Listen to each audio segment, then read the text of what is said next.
Welcome, friends, to my page. Recently, I received a frantic call from my best friend. She practically screamed into the phone, "Are you and Brian divorced?" I froze. "No, he's on a business trip," I replied. But the moment I accepted her FaceTime video, the scene playing out before my eyes filled me with absolute horror. My name is Hannah. I am 42 years old, and I used to own a small hair salon at the end of Maple Street, in a quiet suburb of Atlanta, Georgia. Calling it a salon was generous. In reality, it was just 3 styling chairs, an old, scuffed, full-length mirror, a ceiling fan that rattled loudly on hot southern afternoons, and the scent of lavender and coconut shampoo that always lingered on my regular clients' clothes. Yet, for the best years of my youth, I considered that little shop the brightest part of my life. I was never a spectacularly brilliant woman. I only knew how to cut hair, cook a warm meal, keep a tidy home, and love my husband and child the way women from my hometown always did. Less talking, more doing, hiding the pain, and smiling through the exhaustion. My mother used to warn me when I was young, "A woman must have a trade of her own. Hannah, loving your husband is fine, but never let yourself become someone who has to beg a man for an allowance." Back then, I listened but brushed it off, thinking she was just an old woman worrying too much. When you marry someone, why would you need a backup plan? Isn't that what marriage is? But later, when the sky fell on my head, I finally understood that my mother's words weren't a criticism. They were an umbrella. She was quietly slipping into my hand before a storm that hadn't yet broken. I met Brian when I was 26, through a blind date set up by mutual friends. He was 3 years older than me and worked in sales for a large building materials company. He wasn't strikingly handsome, but he had a calm demeanor, spoke carefully, and knew how to listen. Throughout that dinner, he didn't try too hard to be funny, nor did he brag about his salary or his house like some men I had met. At the end of the meal, he quietly got up and paid the check before anyone even noticed. It was a small gesture, but I remembered it. After that, Brian started dropping by my salon around closing time. He would roll up his sleeves to sweep the floor, gather the damp towels, and take out the trash. One time, when it was pouring rain, he stood under the awning for almost an hour, waiting for me, holding a warm bag of bagels and coffee. I used to think a woman didn't need anything grand in life, just a man who kept his word and came home on time to eat dinner with her. That was enough. But shortly before our wedding, something strange happened. A woman called me. Her voice was choked up, trembling with anger. "You're seeing Brian, right? Do you know he just broke up with me not that long ago?" I froze, the phone turning cold against my ear. When I asked Brian about it, he was silent for a long time before saying, "That's my ex, Lauren. We broke up, but she won't accept it." "Don't worry, I'll handle it." I believed him. A few days later, Lauren showed up at my salon. She was painfully thin, her eyes swollen, her mascara smudged, standing by the door like someone who had just survived a long, sleepless night. I still remember her eyes. They weren't the eyes of a woman trying to steal a man back. They were the eyes of someone who had been robbed of justice. She looked at me and said, "I don't regret losing Brian. I'm just furious. Don't believe everything he tells you. And watch out for Brenda, his older sister. Those two aren't as simple as you think." Brenda was Brian's older sister. At the time, I had only met her a few times. She was articulate, always impeccably dressed, and carried herself as a very reasonable person. After Lauren made a scene, Brenda personally stepped in to meet me. She took me out for coffee and gently explained that Lauren came from a broken home, was emotionally unstable, and was dangerously clingy. She said Brian was too soft-hearted, so she had to step in and cut ties for her brother. "Don't overthink it, Hannah. Our family already considers you one of our own," Brenda said. "Brian can be indecisive sometimes, but he truly loves you." Hearing that, my heart softened. An older sister who stood up to protect her brother, speaking so kindly to her future sister-in-law who wouldn't believe her. I even felt grateful to Brenda. Looking back now, I realized that some traps don't require ropes. Sweet words and a kind face are enough to keep a person tied up for years. I married Brian. The first few years of our marriage were truly happy. We rented a small townhouse near Marietta Square. I went to the salon in the morning, came home to cook dinner, and when Brian got off work, he helped me bathe our daughter, Lily. When Lily was born, he stood outside the delivery room crying like a baby, He held my hand, unable to form a complete sentence, just repeating, "Thank you." I truly believed that a man who shed tears for his wife and child would never do anything to shatter his family. Then, when Lily entered second grade, Brian moved to a much larger corporation. He started traveling a lot, sometimes Chicago, sometimes Miami, Las Vegas, New York. His schedule was erratic, and his phone went straight to voicemail half the time. He told me that's just how corporate sales worked, entertaining clients, maintaining relationships. I loved my husband, so I never complained. One night, Brian said to me, "Running the salon is too hard on you, and Lily is still so little. Why don't you take a break and be a stay-at-home mom? I can provide for us." I hesitated. That salon was my hard work. It was where I stood on my own 2 feet. But looking at my little girl and seeing my husband working so hard, I gave in. I sold the salon to someone else. The day they took my sign down, I stared at my name on the old wooden board, a lump forming in my throat. Brian put his arm around my shoulders and said I could always open another one later, but later kept getting pushed further and further away. Every time I brought up going back to work, Brian had an excuse. Lily was too young, then she was transitioning to middle school, then we needed stability. Brenda would visit often, casually peeling an apple in my kitchen and saying, "Being a stay-at-home mom is a privilege. Why go out there and hustle if you don't have to, Hannah?" I smiled, but something inside me stalled. The first signs came very slowly. A strange perfume on the collar of Brian's dress shirt. A high-end steakhouse receipt in his wallet for 2 people on a night he claimed he was hosting a massive client dinner. Midnight phone calls taken in the bathroom. Unsaved numbers texting a simple, "You tired tonight?" I wanted to demand the truth, but then I looked at my daughter, at our family photos, at the house I had painstakingly maintained. I stayed quiet. Sometimes, women don't stay quiet because they are stupid, but because they don't know how they will pick up the pieces of their lives if the truth blows everything apart. That was until my best friend Tara gave me the news. Tara was 38, a friend I'd made years ago at an advanced cosmetology class in Atlanta. She had always feared marriage because her father was abusive. So, when Tara told me she'd met a man who made her feel safe, I cried tears of joy. Her fiancé, Kevin, worked in commercial real estate. They planned to spend their 10-day honeymoon in Miami. The night Tara told me about her trip, I overheard Brian on the phone in our bedroom. "If the Miami dates are locked in for next month, let me know ASAP." I stood outside the door holding a basket of laundry, my stomach dropping. Miami, the exact same time as Tara's honeymoon. I scolded myself for being paranoid. Life isn't a movie. Such bizarre coincidences don't happen. But that night, for the first time in my life, I opened my phone and secretly logged his travel schedule. Departure dates, destinations, return dates. 4 days after Brian flew to Miami, at 1 a.m., my phone buzzed. It was Tara. As soon as I answered, I heard her voice trembling. "Hannah, are you and Brian divorced?" I sat bolt upright. "What are you talking about? He's on a business trip." Tara was silent for a few seconds before whispering, "Turn on your FaceTime. I think you need to see this." The screen lit up, showing Tara's pale face under the dim, warm lights of a high-end South Beach hotel bar. She slowly panned the camera toward the lounge. In the far corner sat a man, angled away, next to a young woman in a white dress, with long hair cascading down her back. The image was a bit blurry, but the posture, the way he reached up to adjust his collar, that familiar tilt of his head, I knew it was Brian. I don't remember how long I sat paralyzed after the call ended. I only remember the house being so quiet I could hear the ticking of the clock in the living room, the chill of the hardwood floor seeping into my bones. I was still gripping the phone. The screen had gone black, but my hands were shaking violently. People think that when a woman sees her husband cheating, she will cry, scream, and call him immediately to confront him. But strangely, in that moment, there were no screams inside me. There was only a very deep void, so deep that I could hear my own heartbeat slowing down. I stood up, walked to the kitchen, and poured a glass of water, but I couldn't swallow.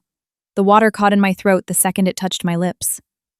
I looked over at the counter, right where I had stood the afternoon before, packing him homemade banana bread so he wouldn't go hungry during late meetings. Suddenly, I laughed. It was a small laugh, but it sounded agonizingly bitter. I didn't sleep that night. I replayed the video Tara sent over and over. It was only a few dozen seconds. The camera shook, the bar lights flickered, but the more I watched, the clearer it became. The watch on Brian's wrist was the one I bought for our 15th anniversary. The navy blue button-down he wore was the one I had folded into his suitcase. The man was my husband, and the girl beside him, even from a profile view, was clearly much younger than me. Around 3 a.m., Tara texted again. "Hannah, I'm so sorry. I didn't know if I should call, but I thought you needed to know." I stared at the words for a long time before replying, "You did the right thing." Then I turned off my phone. The next morning, I woke up on time just like every other day. I still made oatmeal for Lily, still reminded her to grab her jacket because it looked like rain. But as Lily walked out the door, she turned and looked at me longer than usual. "Are you sick, Mom?" I shook my head. "No, just didn't get much sleep." She studied me for a second before leaving for school. She had always been perceptive. Sometimes, if I stayed quiet for too long, she knew something was wrong. Once the door clicked shut, I sank into a chair. The house felt hollow. I opened the little notebook where I had written down Brian's schedule for the past few months. For the first time, I looked at it not with suspicion, but with clarity. I booted up the old laptop in the den, the one I used to use for my salon appointments. I dug out the credit card statements I had stuffed into a drawer. Bills for restaurants and hotels that I had previously forced myself to ignore were now laid out next to his travel calendar. And I discovered something. There were trips where Brian said he was in New York for 2 days, but the hotel bill showed a 4-night stay. Once, he claimed to be at a conference in Dallas, but the card was swiped at a luxury resort in Aspen. There were charges of over $1,000 for women's jewelry and handbags right around my birthday, yet I never received a single gift. I sat staring at those numbers until noon, my hands freezing cold. It wasn't that I didn't know. It was that I had tried so hard not to look. That afternoon, Brian called. His voice was as casual as always. "How are things at home, babe?" I stayed silent for a few seconds before answering. "Normal. Did Lily go to school?" "Yeah. I'm probably going to be stuck here 2 extra days." Client changed the schedule. I heard faint laughter in the background of the call, the clinking of glasses. Brian immediately lowered his voice. "I'm with clients right now. I looked out at the rain-soaked driveway. Okay, that was it. Brian must have sensed something off in my silence, so he added, "Are you tired?" "No. Try to get some sleep tonight." I smiled bitterly to myself. "You too." When the call ended, I realized that for the entire conversation, I hadn't once asked him where he was. That night, Tara called back, her voice cautious. "I'm sorry, Hannah. Like I said, it's not your fault. But I saw Brian looking our way, and I was terrified he noticed us." "Did you guys talk to him?" "No. The second Kevin saw him, he pulled me away." I paused. "Why?" Tara hesitated before speaking. "Kevin knows Brian." I sat up straight. "How?" "Kevin's firm worked on a commercial project with Brian's company a while back. They aren't close, but they've met." My heart started pounding faster. "And?" Tara lowered her voice. "Kevin said Brian's situation isn't as simple as you think." I gripped the phone. "What does that mean?" Kevin said there were rumors back then that Brian had been seeing a woman from a vendor company for a long time. The weird part is, whenever anyone asked questions, Brenda would always step in and cover for him. She'd say Brian was traveling with her or in meetings with her. I said nothing. Tara continued. "At first I thought they were just close siblings, but Kevin said guys in the industry know the deal. Nobody constantly covers for their brother like that unless they're hiding something big." Outside, the rain began falling heavily, pounding against the roof in a suffocating rhythm. I suddenly remembered so many old incidents. The times I couldn't reach Brian, and Brenda would immediately text me. "He's with me today." The times hotel bills were under Brenda's name. The time she appeared right when I started getting suspicious. Everything connected into a freezing wire tightening around my neck. That night, I checked Brenda's Facebook for the first time in ages. She posted a lot of travel photos, but rarely with anyone else. However, I noticed a few pictures tagged in Miami from 2 days ago. The angle showed a luxury beachfront hotel. I opened Tara's video again. The bar was inside that exact hotel.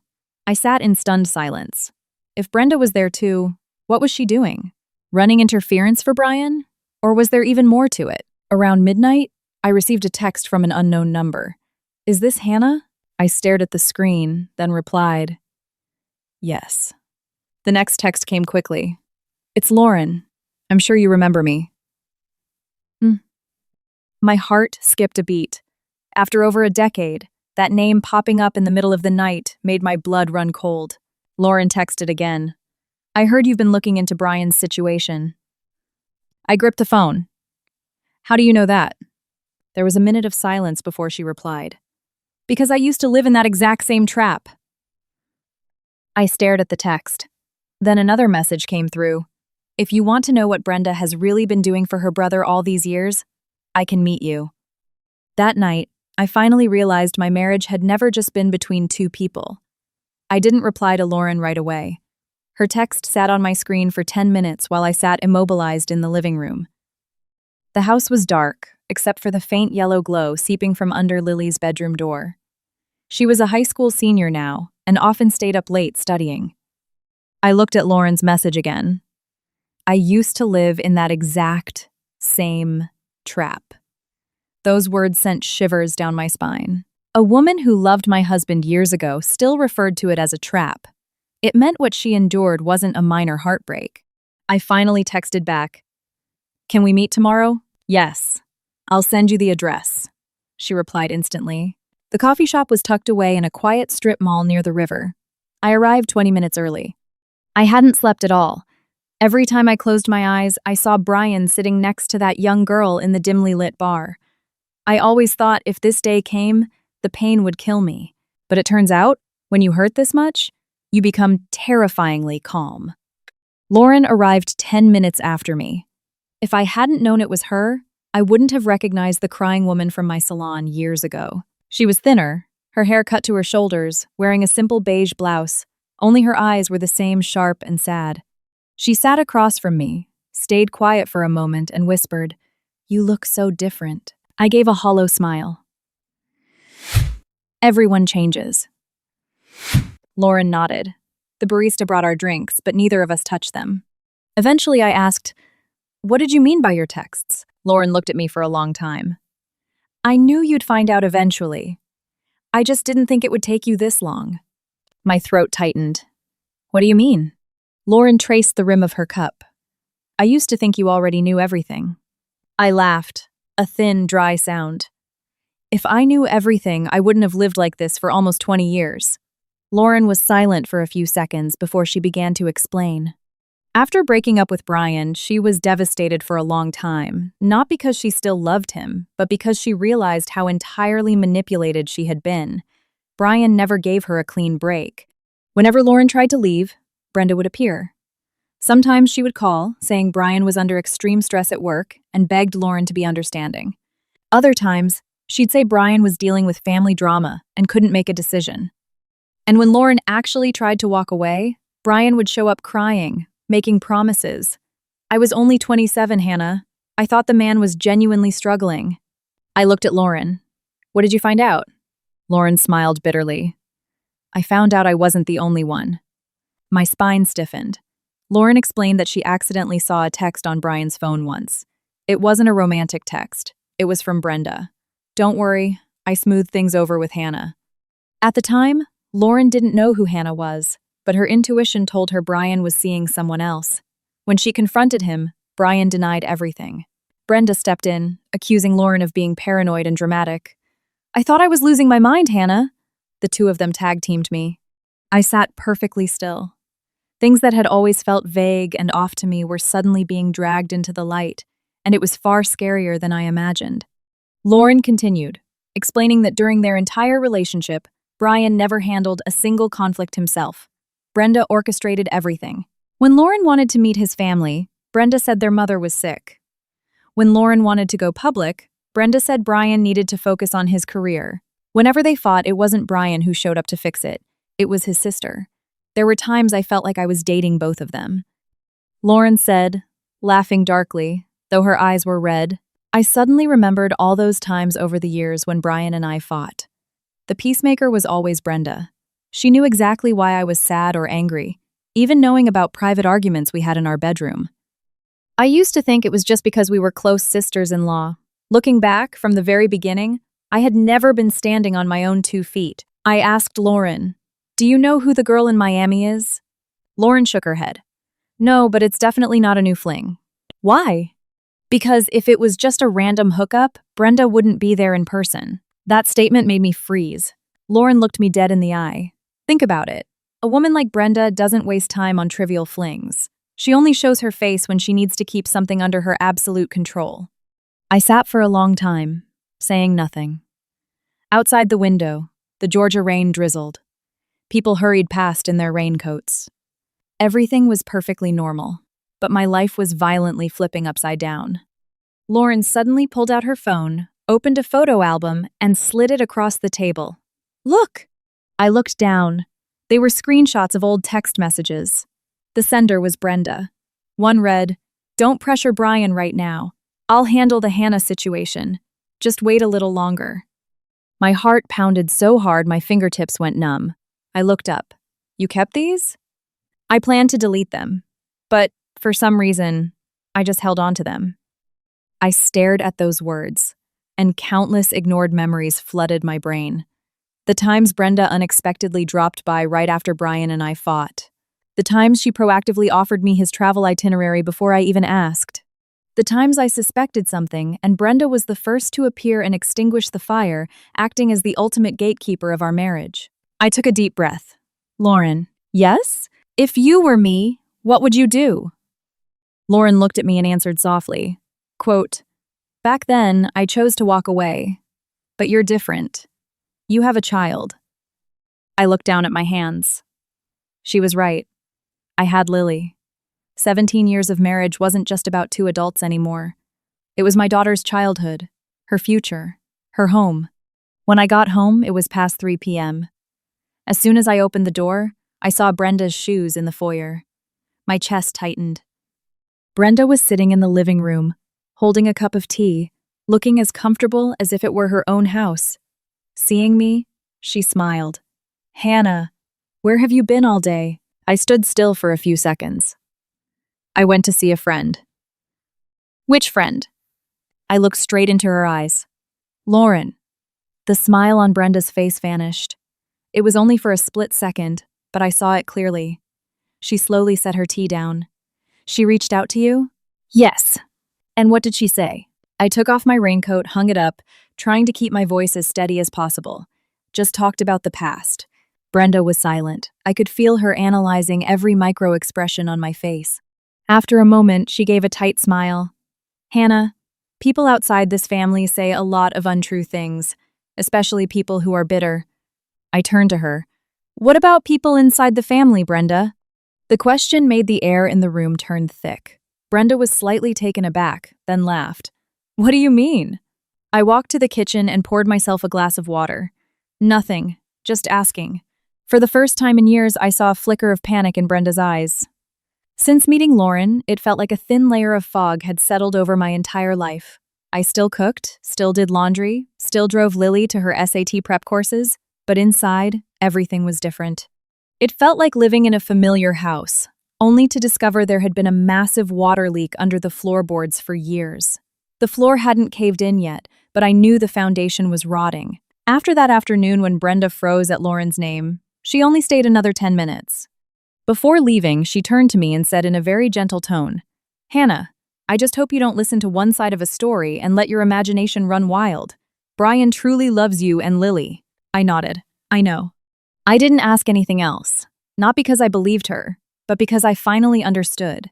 The more you interrogate a person like Brenda, the quicker she builds a new wall. If I wanted the truth, I had to let her think she was still in control. That night, Brian FaceTimed me. He was in his hotel room. Behind him were the beige curtains and familiar warm lamps of a high-end corporate suite. He smiled as if nothing was wrong. "Where's Lily?" "Studying in her room." "Let me say hi." I walked the phone upstairs. When Lily saw the screen, she hesitated for a fraction of a second, but then stepped forward. "Hey, Dad, how's the studying going, sweetie?" "It's fine. Keep at it. After this trip, I'll take you out to a nice dinner." Lily nodded, exchanged a few more words, and handed the phone back. Before retreating to her room, she gave me a long, lingering look. That look pierced my heart. A 17-year-old girl having to read her mother's face to guess if their family was still intact. When it was just Brian and me again, he suddenly asked, "Is something wrong?" "Why do you ask? You seem off." I sat on the edge of the bed, looking at the face of the man I had slept next to for nearly 20 years. Off how? Quiet. I smiled very faintly. Probably just getting older. Brian chuckled, but his eyes didn't match. I knew he was probing. Don't stress too much, okay? Work has been crazy lately. Yeah. Did Brenda drop by? My heart gave a tiny lurch. Yes. Did she say anything? No, just checking in. Brian paused for a few seconds, then nodded. She worries about you. I stared at the screen, feeling a cold dread wash over me. All these years, whenever something happened between us, Brian's first instinct was never to deal with me directly. He always thought of Brenda first, as if his older sister was the actual co-pilot of his life. I suddenly recalled a time when Lily was 5. She spiked a dangerous fever in the middle of the night and I had to rush her to the ER. Brian was in New York, and he wasn't picking up. Near dawn, Brenda called me, saying Brian was in a client meeting and couldn't answer his phone. Back then, I was touched, thinking my sister-in-law was looking out for me. Now, it made no sense. Why was the first person to know I was calling my husband always Brenda? After hanging up, I sat on the patio for a long time. It was a chilly evening.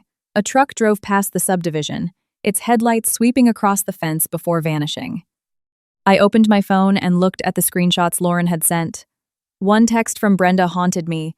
"I already talked to the other side. Just let me handle it. No names, no context." But the tone was so familiar, not like a sister talking to a brother, but a manager clearing the path for a client. That night, I thought of my mother-in-law. Martha lived in a rural town in North Georgia, near Blue Ridge, with Brian's youngest brother. She rarely meddled in our marriage, but because of that, I had never really asked her about anything. The next morning, I drove the 2 hours up to her house. The old property with the big oak tree in the front yard looked exactly as it did when I first married into the family. Martha was sitting on the porch snapping green beans. She looked surprised. "Hannah, why didn't you tell me you were coming?" I smiled. "I missed you, Mom." She pulled me inside and bustled around the kitchen to make a pitcher of sweet iced tea. Country folks are always like that, showing love through food and drink. After a while, she asked, "Where's Brian?" "Still in Miami. Hasn't come back yet." She nodded slowly. "That boy is always gone." I looked at my mother-in-law's wrinkled hands, my heart heavy. It's hard to bring up painful things, especially with the elderly.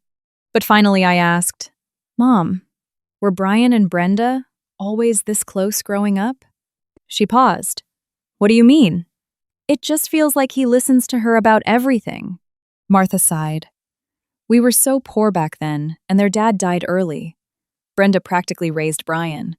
It's natural he leans on her." "Everyone?" I stayed quiet. She continued. "Brenda dropped out of high school to work and help me. She paid for Brian's schooling. One time, Brian got into a fight at school, and Brenda drove miles in a beat-up truck to apologize to the principal instead of me. From childhood to adulthood, everything Brian did went through Brenda. Sometimes he listens to her more than he listens to me." Martha offered a sad smile. I sat perfectly still. Another puzzle piece snapped into place. That sibling bond might have started as mutual survival, but over the years, it warped into a toxic dependency that neither of them even realized. As I was getting ready to leave, Martha suddenly called out, "Hannah." "Yes, Mom?" She hesitated, then asked softly, "Is something wrong between you and Brian?" I froze. The elderly are always more perceptive than we think. I forced a smile. "No, everything's fine." Martha looked at me for a long time before whispering, "If something is wrong, don't suffer through it alone." Those words made my eyes sting. On the drive back to Atlanta, I passed by my old salon. It was now a children's boutique. I parked across the street and stared at it for a long time. The day I handed over the keys, Brian put his arm around me and said, "I'll take care of you from now on." At the time, I thought that was love. Now I understood. When a woman walks away from her own livelihood for too long, she gradually loses so much more than just money. She loses her network, her confidence, and her ability to stand back up when tragedy strikes. That evening, as I was cooking dinner, Lily came into the kitchen to help. Out of nowhere, she asked, "Are you mad at Dad?"